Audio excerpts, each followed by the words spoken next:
2003년 LG그룹에서 계열 분리돼 탄생한 LS그룹은 구인의 LG그룹 창업주의 동생들인 셋째 구태회, 넷째 구평회, 다섯째 구두회, 삼형제 집안이 돌아가면서 경영하고 있습니다. 태평두 삼형제는 LS그룹이 출범할 때부터 공동 경영하기로 약속했고 회장직도 직계자손이 아닌 사촌에게 승계한다는 원칙을 세웠습니다. 구태회 LS전선 명예회장의 장자인 구장홍 회장은 초대 LS그룹의 회장을 맡아 10년간 경영한 뒤 구평회 이원 명예회장의 장자인 구자열 현 회장에게 지난 2013년 그룹 총수직을 위임했으며 2022년 10년차를 맞이하는 구자열 회장 역시 이르면 올해 말 구두회 예스코 명예회장의 장자인 구자은 LS 엠트론 회장에게 자리를 내줄 예정입니다. 세 집안의 3세 역시 현장에서 경영 수업을 받고 있지만 구장은 회장에게 앞으로 10년의 시간이 주어지는 만큼 3세 승계 작업은 시일을 두고 진행될 것으로 보입니다. LS그룹은 국내외 116개의 계열사를 가지고 있으며 이 중 상장사는 LS, LS일렉트릭, 가온전선, 이원, 예스코홀딩스, LS네트워크스, LS전선 아시아 7개사와 국내외 109개의 비상장사로 나뉩니다. LS그룹은 크게 세 부분으로 나뉘는데 전선과 비철 소재, 산업기계 사업을 보유한 LS, 도시가스 사업을 담당하는 예스코홀딩스, 액화 석유가스 사업 회사인 이원입니다.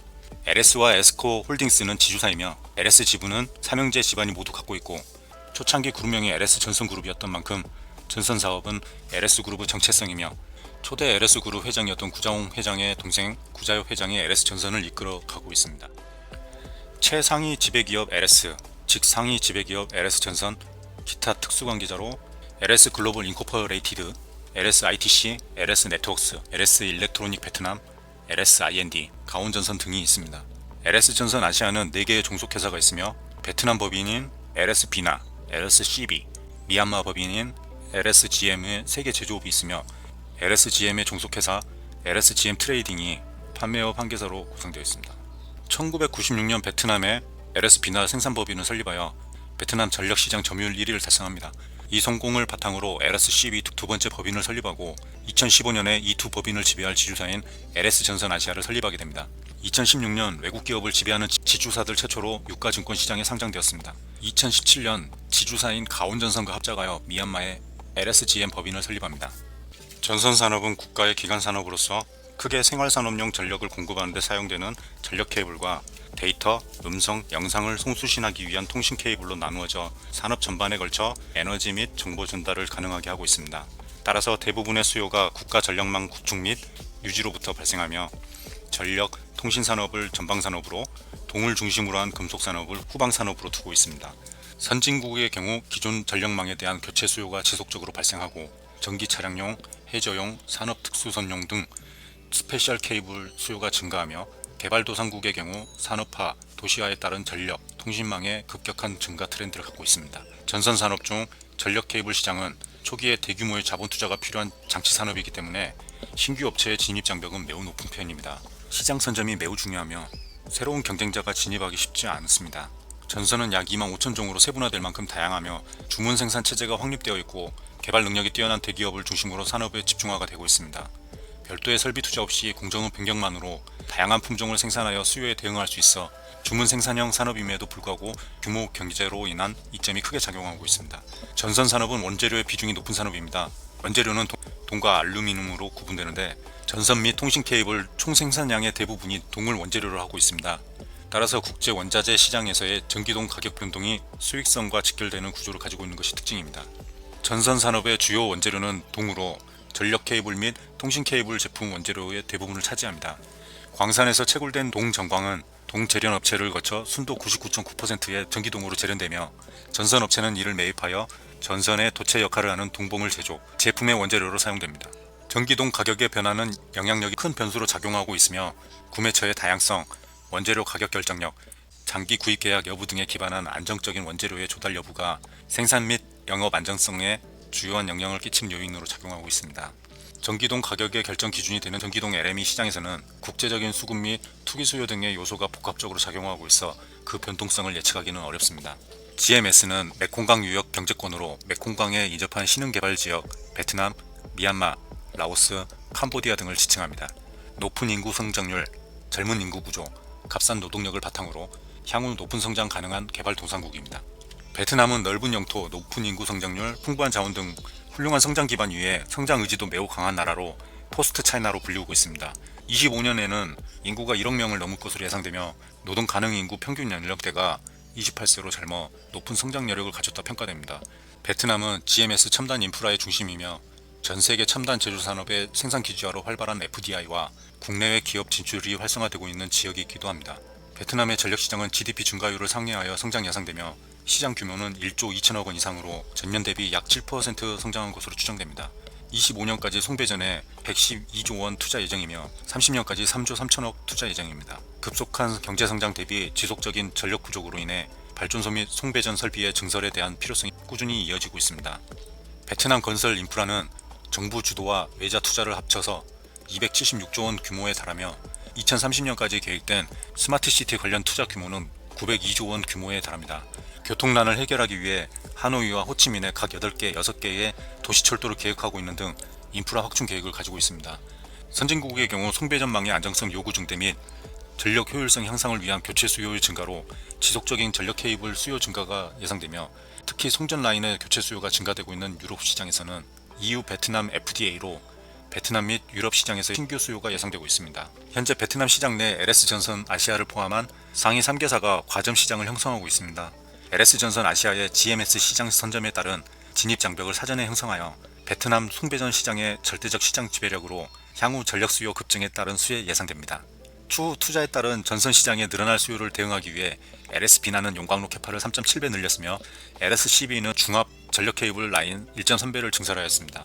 2024년 프랑스 올림픽 등 5G 인프라 투자 활성화 시 간접 효과로 성장 전망됩니다.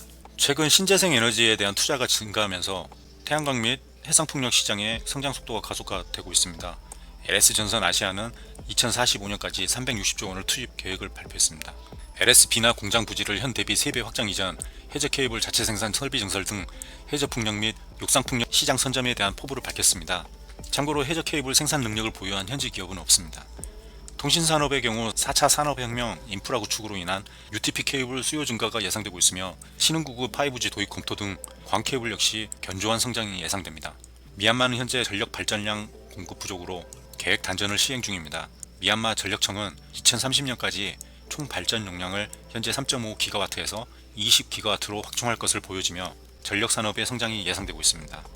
베트남의 가격 경쟁력을 바탕으로 유럽 중동 시장에 진출하여 세계 정복의 전초기지를 삼겠다는 야심찬 계획을 추진 중입니다. LS전선의 글로벌 네트워크를 활용한 시너지 극대화로 큰 그림을 그리고 있습니다. LS전선 아시아의 상근 임직원은 총 7명입니다. 베트남 정부의 강력한 코로나 대응 정책으로 인해 대형 건설 인프라 투자가 지연 및 축소되었고 외국인 직접 투자 또한 지연되면서 전력 산업에 큰 영향을 끼쳤습니다. 2020년 상반기 코로나19로 실적이 악화되었으나 하반기부터 베트남 인프라 시장의 회복과 신재생에너지 시장의 확대로 고부가 프로젝트의 수주를 확대해 갈 수 있었고 그 영향으로 2분기 역대 최대 실적을 달성할 수 있었습니다. 매출액, 영업이익, 당기순이익 무슨 설명이 필요하겠습니까? 좋습니다. 컨센서스로 보는 상승 여력은 2에서 4천원 정도입니다. 특징적인 부분이 2017년부터 카펙스가 급격하게 올라갔습니다. 회사 규모에 비해 과감한 투자로 보여집니다. 이자 발생 부채가 많이 올랐는데요. 변동 이자율로 발행된 차입금의 증가는 이자율 위험에 노출되게 됩니다. 자산 및 부채에 대한 이자율이 1% 변동 시 이자율 변동이 단기손익 및 순자산에 미치는 영향이 매우 크기 때문입니다. 두 자릿수의 ROE는 그 자체만으로 우수하다고 생각하고 있고 현금 배당은 지속적으로 배당되고 있습니다. 매출은 매해 지속 증가되고 있으며 올해 8천억 추정됩니다. 베트남 북부에 있는 LS비나는 코로나의 영향 없이 정상적인 사업을 영위하고 있는 만큼 분기별로 서프라이즈를 안겨줄 것으로 예상되며 3분기도 호실적이 기대됩니다. 솔직히 폭발적인 성장은 아니고 완만한 성장성을 보여주고 있네요. 최대 주주는 LS전선 54.6%, 구패밀리 6.3%, 특수관계인 0.08%를 제외하면 유통 주식수는 1155만 주로 37.7%에 해당됩니다. 기본 주당 이익은 보통주 1주에 대한 당기순이익을 계산한 것으로 보통주에 기속되는 특정 회계기간의 당기순이익을 그 기간에 유통된 보통 주식수를 가중평균한 주식수로 나누어 산정하고 있습니다. 2분기 152원으로 2020년 상반기 실적은 아주 좋습니다. 상장 이후 지속적으로 현금 배당을 실시해오고 있으며 차등 배당 및 중간 배당을 실시한 바 없습니다. 2020년 취득한 자기 주식 39만 7,303주는 28억 원 규모인데요. 이에 대해서 향후 소각이나 처분할 예정이나 현재 시점에서 구체적으로 정해진 바가 없습니다. 정관 변경을 통해 분기 배당의 가능성을 열어둔 상태입니다. 최근 10영업일 시세입니다. 소해줍니다. 확신이 서지 않으면 이런 종목은 투자하지 않습니다. 월봉, 주봉 공통적인 특징으로 윗꼬리가 많이 달렸다, 거래량이 적다, 우상향 중이며 추세가 꺾이지 않았다입니다. 최근 6월에 상장 이래 최고점 경신하였고 조정의 골이 깊어졌으나 다시 머리를 들고 있는 시점입니다. 조정 시 낙폭이 크긴 했으나 추세가 꺾일 정도의 낙폭은 아니었습니다. 윗꼬리가 많이 달린 건 좋은 게 아닙니다. 그만큼 물려있는 사람이 많다, 그만큼 매도세가 많다를 반증한 것이기 때문입니다. 특히 최고점 부근에서 구조로 기다리는 사람의 아우성이 여기까지 들리네요. 지난 6월 8일 21.64%의 이상 급등 현상을 보이며 1583억의 거래대금이 유입되어 52주 최고가를 경신했습니다. 지난 코로나 팬데믹 때 5340원의 최저점에서 52주 최고가까지 48.5% 상승분입니다. 사실 제가 일봉 차트상 슈팅이나 과대 낙폭 구간은 왜 발생했는지에 대한 분석을 해보려 했으나 포기했습니다. 혹시 장기 투자를 고민하신다면 꼭 찾아보시고 판단하시길 바랍니다. 일봉 차트상 윗골이 길게 달아준 게 여러 차례 있었는데요. 거의 피레침 수준입니다. 시세 알림은 필수. 2에서 3개월에 한 번씩 매도하고 재매수하고, 대응을 안 하면 바보 되기 쉬운 종목 같습니다. 조정은 있어도 저점을 지속적으로 상승시키며 전체적 우상향 흐름을 유지해주는 모습은 참 보기 좋습니다. 베트남과 함께 성장하는 성장주답네요. 2분기 매출 2153억 원, 영업이익 87억 원을 달성하며 분기 사상 최대 실적을 달성했지만 8월 들어 주가가 약세를 보이면서 실적과 무관하게 주가가 하락 국면을 맞았습니다. 최고점 기록 후 우행보하다 조정을 받고 다시 120선 위로 돌파 시도가 있었는데요. RSI 지표도 과매도 구간을 찍고 투심 후 회복세를 보이고 있습니다. 일단 20선, 120선 돌파 시도가 있었고 힘있게 뚫어줘야 하는데 생각보다 쉬워 보이진 않네요. 여기를 힘있게 뚫어줘야 됩니다. 위로 9,000원, 9,500원, 만원의 저항이 각 층별로 콘크리트 수준의 저항이 있는데 이걸 한 번에 못 뚫어주면 다시 또 조정받게 되고 뉴스나 모멘텀 없이 주가가 지지부진해지기 쉽기 때문입니다. LS전선 아시아 종목이 핫한 섹터가 아니기에 길게 보시고 매도백을 야금야금 갉아먹기까지 인내의 시간이 필요해 보입니다. 갈 종목은 갑니다. 얼마나 단기간에 상승하느냐, 그 시간을 참아낼 수 있느냐의 차이일 뿐입니다.